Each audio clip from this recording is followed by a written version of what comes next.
আশা করি আমরা সবাই ভালো আছি। আজকে আমরা বলবো বাট। তো বাট হচ্ছে এমন একটা শব্দ যেটা তোমার ধরো 8টা পার্টিসিপেন্টসের মধ্যে 6টা পার্টিসিপেন্টসকে এই বাটটা দিতে পারে। তাহলে যেহেতু বাট এই 6টা পার্টিসিপেন্টস দিতে পারে, তাহলে দেখা যাচ্ছে বাট হচ্ছে একটা মোটামুটি কনফিউজিং মূলক একটা তোমার শব্দ। আর আমরা জানি যে যেই সকল সিলেক্টর যারা আছে, যে বিভিন্ন অ্যাডমিশন টেস্ট বলো, তারপরে বিভিন্ন চাকরির পরীক্ষা বা যে কোনো ক্ষেত্রে এই বাটটাকে ওরা চুজ করে কেন? কারণ এইটার মাধ্যমে একটা মিলিটারি স্টুডেন্টকে তারা কি ইজিলি যাচাই করতে পারে। হ্যাঁ, তো এখন আমরা আজকে বাটের যে পার্টিসিপেন্টস গুলো হবে, 8টা পার্টিসিপেন্টস মধ্যে বাটের যে 6টা পার্টিসিপেন্টস, ওটা নিয়ে আমরা একটু ডিসকাস করব। যেমন একটা সেন্টেন্স হচ্ছে যে there is no mother but loves her child. There is no mother but loves her child.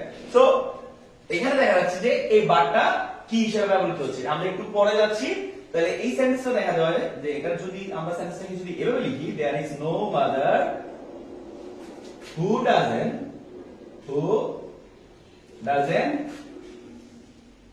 love her child.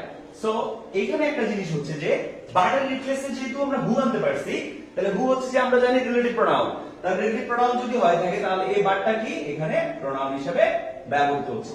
তো আরেকটা জিনিস মজার ব্যাপার হচ্ছে যে আমরা নরমালি যে স্ট্রাকচার অনুযায়ী বাট হচ্ছে যে একটা কম্পাউন্ড সেন্টেন্স, বাট এই সেন্টেন্সে দেখা যাচ্ছে যে দেয়ার ইজ নো মাদার, যেহেতু এই সেন্টেন্সটা বা এই সেন্টেন্সটাতে হু আসছে, সুতরাং এই হু হচ্ছে যে একটা কনজাংশন, আর এখানে রিলেটিভ প্রোনাউন। তাহলে এই দুটো সেন্টেন্স মিলে একটা কমপ্লেক্স সেন্টেন্স হয়। তার মানে এই সেন্টেন্সটা একটা কমপ্লেক্স সেন্টেন্স, কম্পাউন্ড সেন্টেন্স নয়।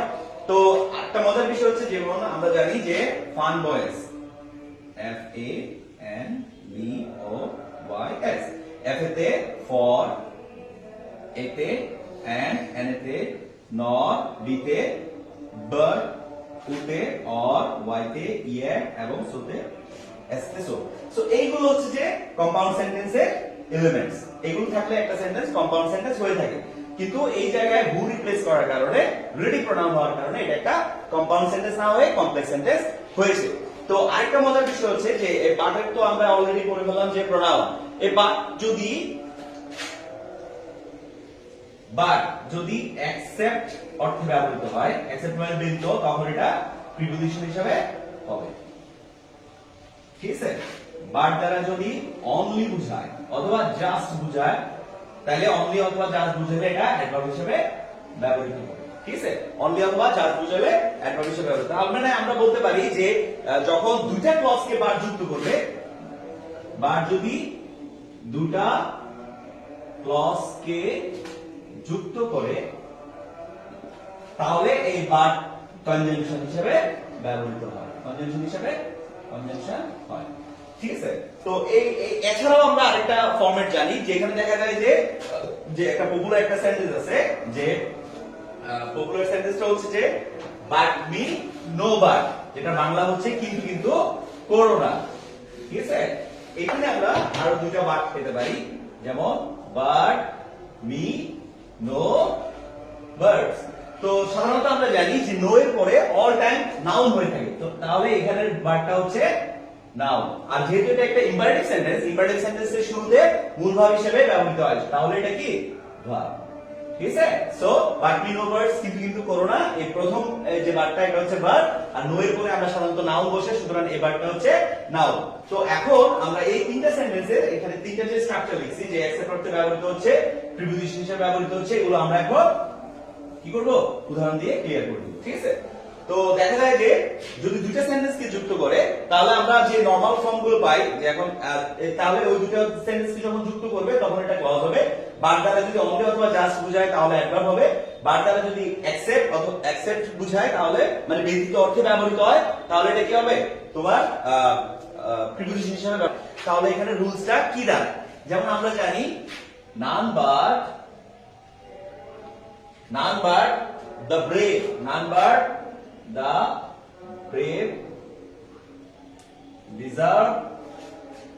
deserve fair, none but the brave deserve the fair। এই যে উক্তিটা, এটা কিন্তু একজন বিখ্যাত মানুষের উক্তি, যেটার নাম, যার নাম হচ্ছে জর্জ বাইডেন। ওনার উক্তি। এখানে দেখা যাচ্ছে যে none but, এখানে বাটটা ব্যতীত, ঠিক আছে, except হিসেবে মানে ব্যবহৃত হচ্ছে যে ব্যতীত অর্থে ব্যবহৃত হচ্ছে। তাহলে নান বার যদি ব্যতীত অর্থে ব্যবহৃত হয় তাহলে তাহলে এটা কি দাঁড়ালো? ব্যতীত অর্থে আমরা কি পাইছিলাম? যে ব্যতীত অর্থে আমরা পাইছিলাম প্রিপোজিশন। তাহলে এখানে বারটা হচ্ছে প্রিপোজিশন। ওকে, তাহলে এখানে দেখা যাচ্ছে যে বার দ্বারা যদি অনলি অথবা জাস্ট হিসেবে ব্যবহৃত হয় তখন এটা অ্যাডভার্ব হিসেবে ব্যবহৃত হয়। যেমন আমরা বলতে পারি যে অ্যাডভার্ব হিসেবে আমরা কিভাবে তোমার এই বারটাকে ইউজ করব। ইট is but right two, it is but right two admit our fault. It is but right to admit our faults. হ্যাঁ, তো এখানে দেখো যে আমরা জানি এটা হচ্ছে একটা অ্যাডজেক্টিভ, অ্যাডজেক্টিভ এর পূর্বে কি বসে?